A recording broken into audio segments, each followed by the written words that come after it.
In this lecture, we will talk about pun. पन क्या होता है? पन का मीनिंग जो है वो है प्ले विद वर्ड्स, लफ्जों के साथ खेलना, दैट इज पन. पन मीन्स प्ले विद वर्ड्स.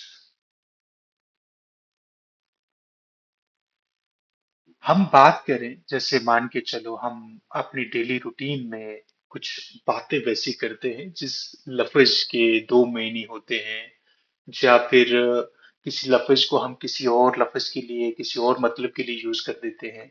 तो इस किस्म के, या कोई ऐसा सेंटेंस यूज करते हैं, तो इस किस्म की प्लेफुलनेस जो वर्ड्स में होती है उसको हम पन बोलते हैं. So it is a figure of speech, English language or literature में, in which the word or phrase is used in the sentence to indicate more than one meaning. मैंने जैसे बताया कि किस लिए यूज किया जाता है, ये दिखाने के लिए कि किसी लफ्ज के या किसी फ्रेज के, किसी लफ्ज के या किसी फ्रेज के एक से ज्यादा मीनिंग होते हैं, या दिखाने के लिए कि एक से ज्यादा मीनिंग दिखाने के लिए यूज किया जाता है इसको. इसको पैरोनोमेसिया भी कहते हैं इंग्लिश लैंग्वेज में, पन को. It is a form of word play, ठीक है, which is done to create humour. इसलिए यूज किया जाता है, जब हम आगे पढ़ेंगे तब आपको समझ आएगा. या फिर रिटोरिकल इफेक्ट के लिए in the speech or writing. जैसे हम आप कोई बात को कहना चाह रहे हैं, उस बात को जोर देने के लिए, उस पे इफेक्ट लाने के लिए हम क्या करते हैं, पन का यूज करते हैं. या फिर हम क्या करते हैं, मजाक क्रिएट करने के लिए, कुछ कुछ चीज को ह्यूमरस बनाने के लिए भी हम क्या करते हैं, पन का यूज करते हैं. ठीक. तो ये बात आपको समझनी है. जैसे मैं यहाँ पे एक एग्जांपल देता हूँ आपको. The tallest building in the town is the library. It has thousands of stories.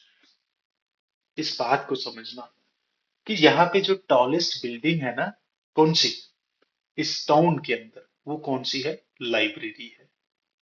अब बिल्डिंग मतलब सबसे बड़ी बिल्डिंग इस टाउन में क्या है, लाइब्रेरी.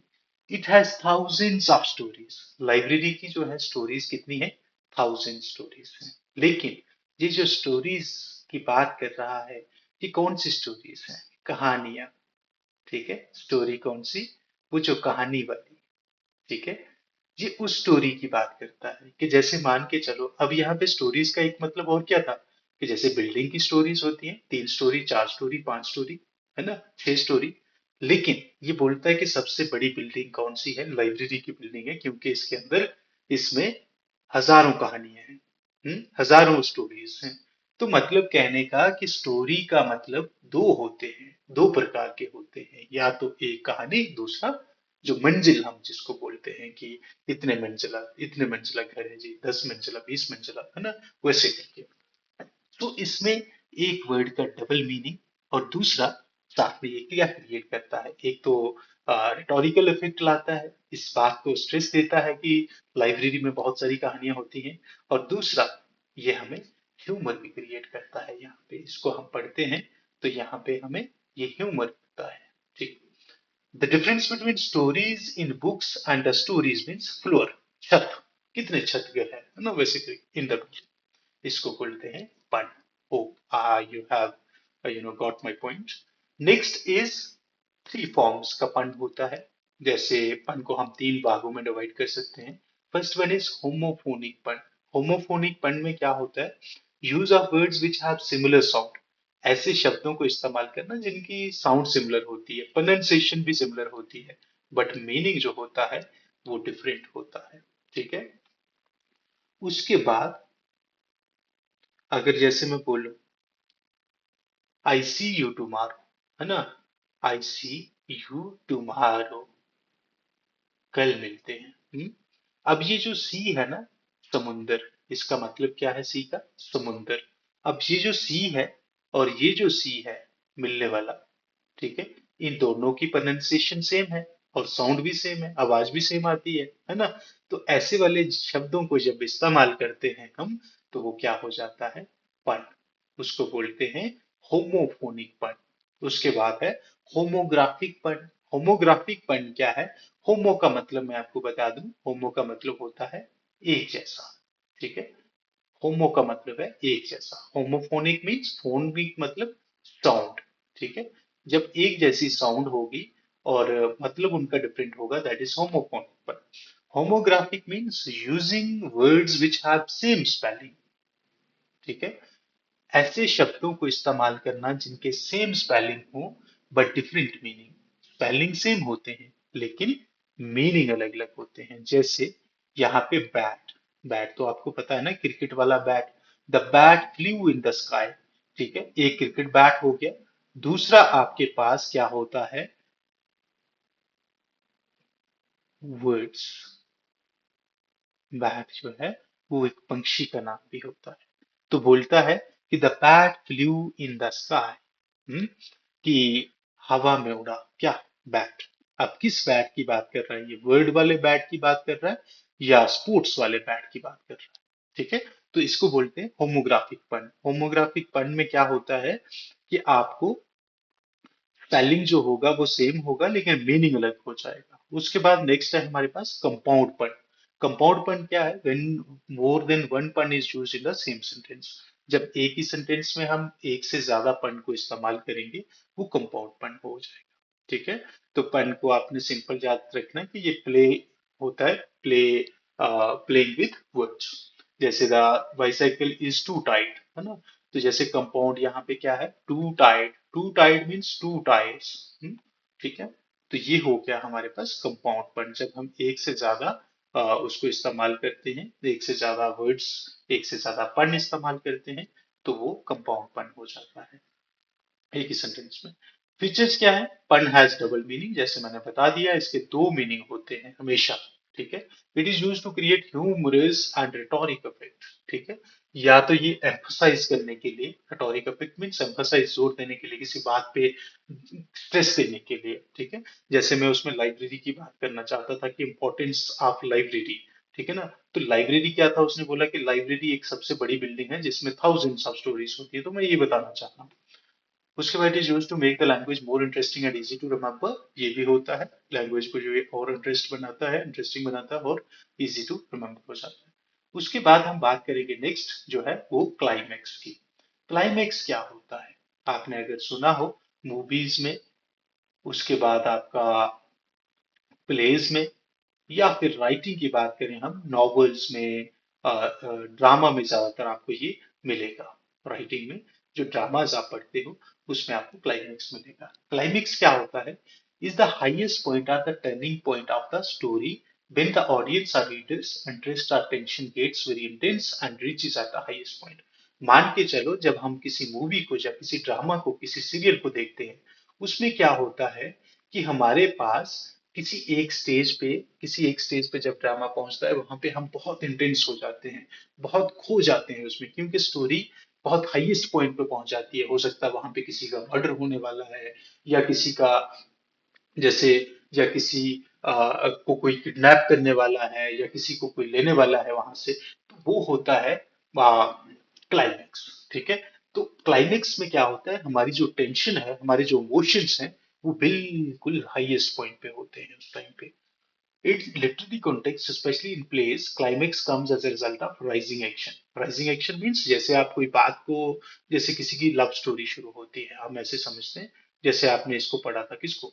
ट्वेल्थ नाइट को। ट्वेल्थ नाइट में क्या था? ट्वेल्थ नाइट जो प्ले था शेक्सपियर का, उसमें क्या था? जैसे काउंट अर्सिनो की कहानी है। अर्सिनो क्या करता है?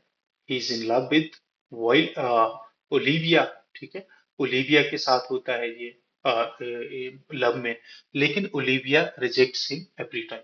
और एक टाइम आता है कि ये उसके पास उस जाके बहुत उसको इंसिस्ट करता है, और वोइला को जब इसको पता चलता है कि वोइला के प्यार में है ये ओलिविया, वोइला जिसने डिस्गाइज करा हुआ है, तो वो क्या है कि जब इसको ये पता चलता है उसिनो को कि वोइला ने, जो उसका मैसेंजर बना हुआ है और डिस्गाइज में है, मेल डिस्गाइज में है, मेल बना हुआ है, जब इसको ये पता चलता है कि ओलिविया जो है वो इसको प्यार करती है और वोइला भी इसको प्रेम करता है, जब इसको ये पता चलता है, चाहे वो थोड़ा सा मिसकंसेप्शन होती है, तो यहाँ पे ये इसको मारने के लिए बोलता है कि मैं तुझे मार दूंगा। उसके बाद क्या होता है कि जब ये इसको लेने लगता है यहाँ से, तो ओलिविया भी टेंशन में आ जाती है, और जो ऑडियंस है, जो रीडर्स हैं, जो पढ़ने वाले हैं उसको, वो भी उनके जो इमोशंस हैं, उनकी जो टेंशन है, वो हाईएस्ट पॉइंट पे पहुंच जाती है कि चलो इसको अब ये मार देगा। लेकिन उसके बाद क्या होता है कि कहानी ट्विस्ट लेती है, और वो जो सेबेस्टियन इसका भाई है वो भी वहां पे अपेयर हो जाता है, और क्लैरिटी, चीजें क्लियर हो जाती हैं। तो ये जो पॉइंट था यहाँ पे, जिस जहाँ पे ये डिसाइड होता है कि ओलिविया जो है जी, मेरे साथ अगर इसने शादी नहीं करेगी, या ऐसे जो ये असिनो जो है वो फेल होता है इस अपने मिशन में इसके साथ, इसके साथ शादी करने में, और वहां पे हमें वो जो पॉइंट है, फिर ये इसका जो नेक्स्ट एक्शन होता है वहां पे, वो जो एक्शन है वो क्लाइमेक्स का पार्ट होता है। ठीक है। उसके बाद हम थोड़ा सा ये इसके थ्रू समझेंगे। एक फ्रेटैक्स पैरामिड, उन्होंने अपने फ्रेटैक्स हुए, उन्होंने एक पैरामिड के थ्रू समझाया हुआ क्लाइमेक्स यहाँ पे समझने की कोशिश करेंगे हम। आप इसको याद रखना। सबसे पहले क्या होता है, आप ट्वेल्थ नाइट की ही एग्जांपल लेना। ट्वेल्थ नाइट में सबसे पहले कहानी में क्या होता है, प्ले में एक्सपोजिशन। एक्सपोजिशन मीन्स हमें बैकग्राउंड इंफॉर्मेशन बताई जाती है, हमें कैरेक्टर्स के बारे में बताया जाता है, हमें सेटिंग के बारे में बताया जाता है। और सेटिंग क्या है, जैसे मैंने आपको बताया ट्वेल्थ नाइट का, यहाँ पे सेटिंग क्या है, अलीरिया। ठीक है। अब लीरिया में सेटिंग है, और कैरेक्टर्स का पता चलता है, हमें ये भी पता चलता है कि उर्सिनो और ओलिविया एक दूसरे, उर्सिनो जो है वो ओलिविया को बहुत प्यार करता है। अब धीरे धीरे यहाँ पे राइजिंग एक्शन शुरू होता है। राइजिंग एक्शन में क्या होता है, यहाँ पे बॉयला भी आ जाती है, और बॉयला क्या करती है, मैन के डिस्गाइज में यहाँ पे इसके एज ए मैसेंजर काम करती है इसके लिए। उसके बाद धीरे धीरे कहानी चलती जाती है, और एक टाइम पे हमें पता चलता है कि बॉयला और ओलिविया जो है, ये एक दूसरे के साथ, स्पेशली जो ओलिविया है वो बॉयला को प्यार करती है, क्योंकि उसको लगता है वो एक मेल है। ठीक है। अब यहाँ पे कहानी क्या होती है, क्लाइमेक्स जैसे मैंने आपको यहाँ पे बता दिया कि जो इनका यहाँ पे कॉर्डर सिनो अपनी हार को एक्सेप्ट करता है, लेकिन ये भी कहता है कि मैं वोइला को मार दूंगा। ठीक है, ताकि ना ओलिविया वोइला को पा सके, और जो जैसे मैं ओलिविया को नहीं पा सका, इस तरह ओलिविया भी अपना प्यार नहीं पा सके। ठीक है, वोइला को। लेकिन यहाँ पे सेबेस्टियन का आगमन होता है, और सेबेस्टियन के आने से चीजें क्लियर हो जाती है। और ये जो क्लाइमेक्स यहाँ पे किलिंग की बात होने लगी थी, किलिंग वाला